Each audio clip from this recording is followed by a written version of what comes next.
जमीन में अपना अगर आप नाम को दर्ज कराना चाहते हैं तो सबसे पहले इसके जो नियम और प्रक्रिया है उसको समझ लेना बेहद जरूरी है। और अगर नियम और प्रक्रिया समझ आ गया तो उसके बाद जो है आप आसानी से जमीन को अपने नाम पर करवा पाएंगे। देखें, जमीन का तो पेपर है, कोई दिक्कत नहीं है, यानी जमीन का कागजात जो है वो है। अब लेकिन जमीन कुछ ऐसा जमीन है पास में कि जो जमीन पर कब्जा है, उसका उपयोग कर रहे हैं, उस जमीन पर, ये जमीन पर जो कब्जा है यानी इस पर जो है यहाँ पर खेती कर रहे हैं या इस पर आप कह सकते हैं रहते भी हैं, जो भी कंडीशन हो, लेकिन कुछ ऐसा जमीन है इस जमीन पर कब्जा नहीं है, मतलब इन पर तो कब्जा ही नहीं है।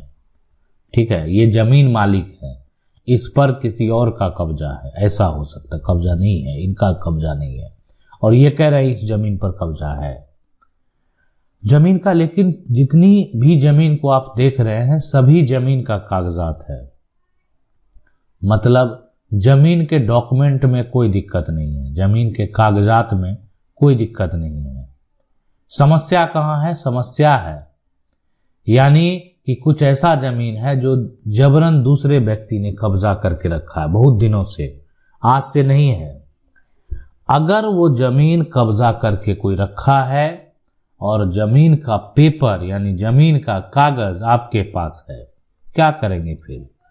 आखिर आपके लिए क्या रास्ता है? आपको क्या करना होगा? जमीन जो है, भूमि का जब सर्वेक्षण होता है ना, तो ये यानी एक समय के बाद कह सकते हैं, जब समय सीमा के बाद जो है ये आपको देखने को मिलेगा कि भूमि का सर्वेक्षण किया जाता है, नए मैप तैयार किए जाते हैं। और रीजन यही होता है कि आप लोगों के द्वारा या हम लोगों के द्वारा इतनी जमीन की खरीद बिक्री होती है। अब एक जमीन अब 4 टुकड़ा में बढ़ चुका है। अब ये सोच सकते हैं, ये 4 टुकड़े, पहले 1 टुकड़ा था, ये अब 4 टुकड़े में बढ़ गया। कोई इतना खरीदा है तो कोई बड़ा टुकड़ा खरीदा है, तो सबका मैप अलग अलग हो चुका है। तो आने वाले समय में सरकार को भी चाहिए कि सभी लोगों का जमीन का जो मैप यानी जमीन का जो नक्शा है, उस नक्शा को अलग अलग किया जाए। सरकार भी जो है एक तरह से ये सोच रही है कि नहीं, सभी जो लोग खरीदे हैं उनके जमीन का जो नक्शा है वो अलग होना चाहिए। तो अब यानी जमीन का नक्शा अलग बनाने के लिए भूमि सर्वेक्षण करना होगा।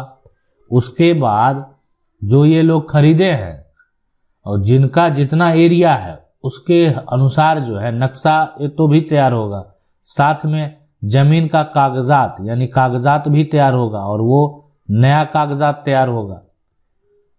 तो ये जो प्रक्रिया है ना, यानी ये जो पूरा सिस्टम है उसको पहले आप समझ लें। ये ऐसा भी होता है कि देखें, जमीन दादा के नाम से, आप कह सकते हैं ये दादा हैं, ये परदादा हैं, इनके नाम से जमीन है। अब जमीन का जो टुकड़ा है यानी कई हिस्सों में बढ़ चुका है। एक तो हो गया कि ये लोग जमीन खरीदे थे, उसका नया कागजात बन रहा है। अब एक हो सकता है यहाँ पर कि ये लोग जमीन का बंटवारा किए। अब जमीन का बंटवारा कोई करेगा तो यहाँ पर जो है जमीन का जो मैप है वो भी अलग अलग बनेगा, यानी सभी हिस्सेदार का जो मैप है वो अलग अलग बनेगा। तो जमीन का यहाँ पर जो किया गया वो बंटवारा किया गया। ठीक है, अब देखें, सबसे पहले इसको समझ लें कि जमीन का बंटवारा तो कर लिया, लेकिन आप बंटवारा सही किए कि नहीं किए, इसलिए आपको एक और कागजात लाना होगा। एक तो आपका जमीन का बंटवारा हो गया, तो दूसरा जो यहाँ पर ये कागजात आपको ध्यान देने की ज़रूरत है वो है आपका वंशावली।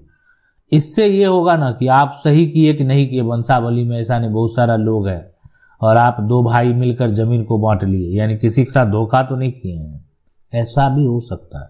कोई बड़ी चीज़ नहीं है, करने वाले लोग कर लेते हैं, यानी गलत वंशावली बनाकर जमीन का दाखिल खारिज करा लेना। बहुत सारी समस्या उत्पन्न हुई और जो हुई है वही हम आपको बता रहे हैं। फर्जी वंशावली बना लिया, फर्जी कागजात कोई तैयार कर लिया, करवा सकता है, लेकिन यानी जो ये आप समझ सकते हैं कि यहाँ फर्जी वारा करने का जो आरोप लगेगा उसके बाद क्या होगा। तो इसलिए ये करना अपराध है, गलत है।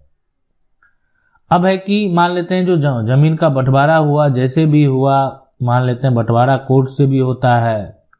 बंटवारा आपका मान लेते हैं एक तरह से आपसी सहमति का होता है, ठीक है, सहमति का होता है, पंचनामा है। तो ये तमाम जो बंटवारा के दस्तावेज हैं मान लेते हैं ये आपको दिखाने होंगे और कागजात देने होंगे और उस अनुसार आपका भूमि का जो सर्वे वो होगा। अब आप कुछ नहीं देंगे, बहुत बड़ा सवाल है, बहुत लोगों के मन में ये सवाल है, कुछ देंगे ही नहीं, कागजात कहाँ है, बंटवारा हुआ नहीं, वंशावली जो देने से क्या होगा, बंटवारा अगर नहीं हुआ तो देखें बंटवारा नहीं हुआ तो फिर भी वंशावली तो देना ही होगा। उससे क्या होगा, मान लेते हैं पिता हैं, ठीक है, और पिता के नाम से ये सारा जमीन वर्तमान में चल रहा है, या ये हो सकता है कि दादा के नाम से चल रहा है। अब दादा के 2 बेटे, पिता हैं और आपके चाचा हैं, ठीक है, आप इधर से हैं तो इसलिए आपके पिता हैं। अब यहाँ पर आपका जो परिवार है, यहाँ पर आप हैं और यहाँ पर बहन है, ठीक है, ये है।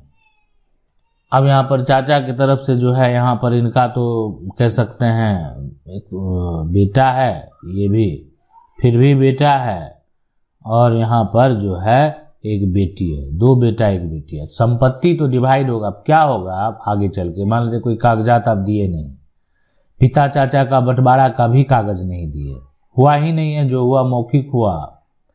कागजात जो आप दिखा रहे हैं उसमें दादा का नाम दर्ज है। इन सभी के बाद आपसे एक जो है यहाँ पर कागजात मांगा जा सकता है। वो बोला जाएगा कि आप हमको जो है यहाँ पर मालगुजारी जो है रसीद आप दे दीजिए, ठीक है, रसीद जो है मालगुजारी जमीन रसीद जो है वो दे दीजिए। तो मालगुजारी जमीन रसीद देखा जाएगा कि वो किसके नाम से है। देखें मालगुजारी जमीन रसीद जो है वर्तमान स्थिति की अगर बात करें तो वो अगर मान लेते हैं दादा के नाम से है, परदादा के नाम से है, तो अभी वर्तमान में क्या होगा, जितने उत्तराधिकारी आपको दिख रहे हैं ना, ये सभी का नाम दर्ज कर दिया जाएगा।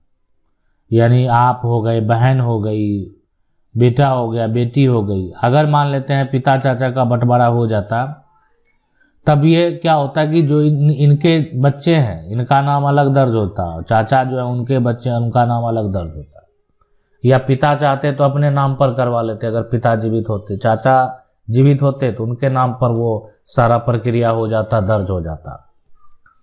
तो ये समझना बेहद जरूरी है, जानना बेहद जरूरी है। आज वो आप मालगुजारी रसीद दिखा रहे हैं, जमीन रसीद दिखा रहे हैं जिसमें जो है दादा का नाम दर्ज है।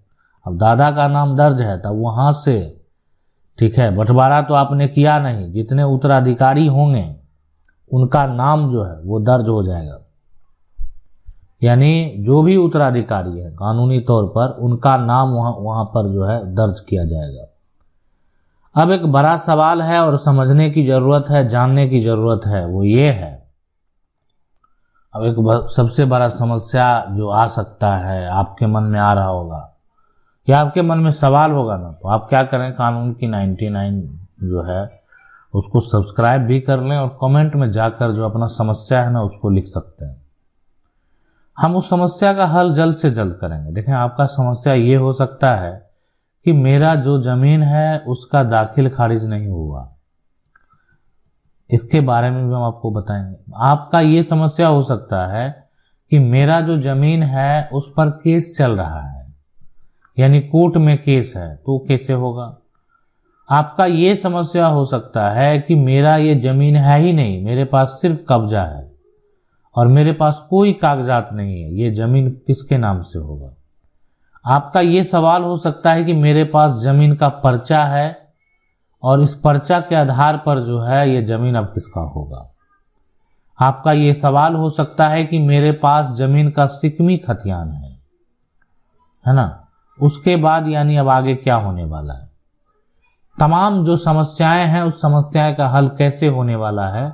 अगर आपका भी ऐसा सवाल है तो आप कमेंट कर सकते हैं, पूछ सकते हैं, हम आपको बताएंगे कि अब आपके लिए जो है क्या रास्ता है, क्या करना सही रहेगा, और करेंगे तो कैसे करेंगे, क्या प्रक्रिया से आपको गुजरना होगा। जमीन का जो नया कागजात बनेगा कैसे बनेगा, किस आधार पर बनेगा, कौन से ऐसे डॉक्यूमेंट हैं जो बेहद जरूरी हैं, जो आपको तैयार कर लेने चाहिए। आशा करते हैं वीडियो अच्छा लगा होगा। वीडियो को लाइक जरूर कर दें। चैनल को अगर पहली बार देख रहे हैं सब्सक्राइब करके जो बेल आइकन है उसको जरूर दबा लें। मिलते हैं अगली वीडियो में, तब तक के लिए जय हिंद।